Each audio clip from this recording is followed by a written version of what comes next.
అదేంటోనండి ఈ మధ్య కాలంలో బయటకు వెళ్ళేసరికి మాకే ఇలా జరుగుతుంది, ఎందుకో అర్థం కావట్లేదు. అసలు ఏం జరిగిందంటే సండే అని చెప్పేసి పిల్లలు తీసుకొని బయటకైతే వెళ్ళాం ఐస్ క్రీమ్ తినడానికి. ఇంకా చిన్నవాళ్ళలో అమ్మవారి సంబరాలు ఆకాశాన్ని తాకుతున్నాయి.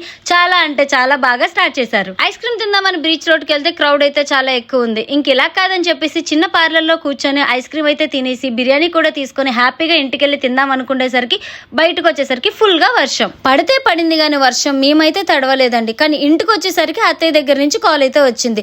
అమ్మ స్కూటీ కావాలి, ఇంటికి వెళ్ళాలి కదా, ఆటో పని చేయట్లేదు, సడన్ గా క్లచ్ వేర్ తగిందని చెప్పారు.